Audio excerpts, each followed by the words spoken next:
where did the Heart of the Valley come from? Well, this organization would never have been at all if we hadn't had the HUD funding for building retirement homes dry up. We were kind of down because, shoot, that's what we wanted to do. Austin Warburton, who is a well-known attorney in Santa Clara, and his family grew up here, and he was really a rock of the city. Anyway, we were just sort of at loose ends, and he said, you know, when I come back from my office every night, I have a couple of ladies I call up and say, do you need anything from the grocery store? So he would stop on his way home at a grocery store, buy there whatever they wanted, and bring it to them. And, that really helped to keep them in their home. And I'm just wondering if we couldn't do something to expand on that. And I said, boy, that's a really good idea. So I and a couple of others, including Alda Parle, Dave Sargent, were interested in saying, well, what can we do about this? How can we put this thing together? This was in the middle of 1986. That's when we got things started. Anyway, about 2 years, I think, into the actual operation of Heart of the Valley, we hired Glenda Cressup, who is then our long-term director of operations. And Glenda is just one of the, how can there be somebody as nice as she is? We don't pay her a lot of money, never have. And one time she said to me, I'd do this for nothing. So it was pretty thin starting, and that began to get bigger and bigger over time. Trying primarily first, our customers were not the clients at home that needed help, but it was the workers, volunteers who would be willing to go out and do something to help them. And we then also decided that we would, about this time, limit our geography. Our intention was always to find a nearby volunteer to that particular person. So we started out with mostly in the city of Santa Clara. And as we kept finding more and more volunteers and people willing to help other people, and it turns out that we have a lot of people who are rather young, and we have some people who are rather elderly as volunteers.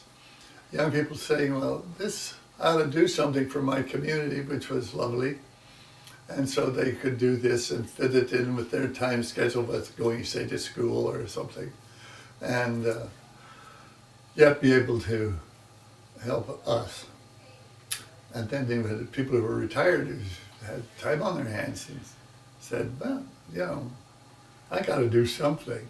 Well, they heard about us and then said, oh, I could take people around. I should talk a little bit about that. We're willing to do an awful lot of things for people for free. We were thinking that we were doing a lot of home repair things, cook a meal. But the biggest single thing that we've ever had to deal with is transportation. And so that's our major thrust. The volunteers have all felt never wanted to take money for anything. As it's turned out over time, we've ended up with volunteers and clients who have become good friends. And it's a wonderful feeling. You do something for somebody else without any recompense or pay or something like that, and you're really giving of yourself.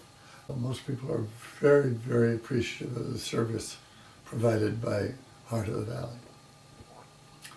Anyway, Glenda is still, for at least 25, it must be 26 years now, that she's been the driving force for managing our volunteers and programs of every nature, helpful to the people of our neighborhood.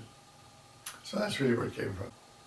And we're ready to help people out.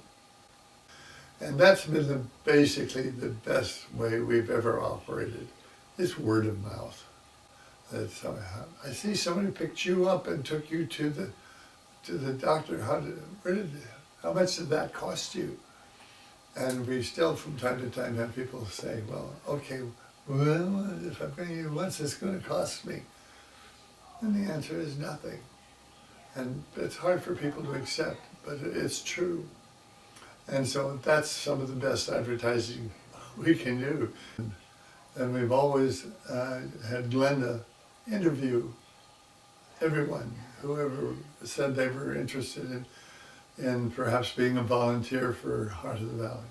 We had a lot of fun working on Easter baskets for our clients, or Christmas gifts, which we try and give everybody a little basket. And they maybe don't have any family around, and somebody knocks on their door and says, "This is from Heart of the Valley."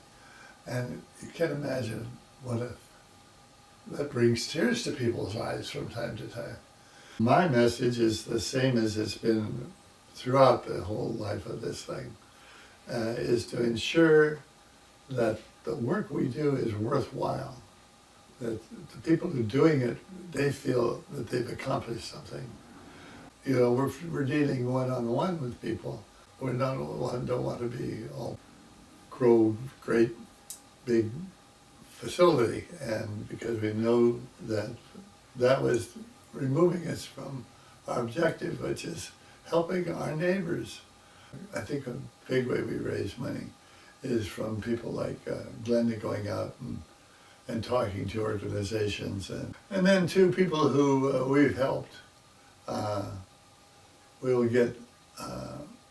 We always send them an after the fact envelope and saying, if you can, could you help us with more to support what we're doing? I remember there was one that had a quarter in it.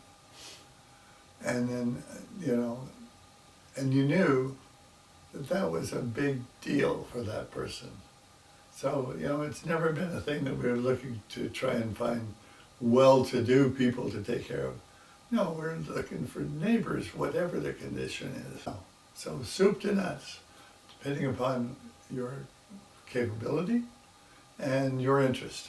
I would sure love to see people put Heart of the Valley into their will and make a commitment that way. I have it in my will, and it's just millions of dollars. No, I don't have anything like that. But I have put for a sum of money into my will for when I'm gone. I just can't think of a better place that I could help out ongoing, and something's going to go on after I've gone from it. I'm now a client to Heart of the Valley in a certain extent, and it's kind of funny how here I was a worker, and now I'm a user, and I feel very comfortable about it all.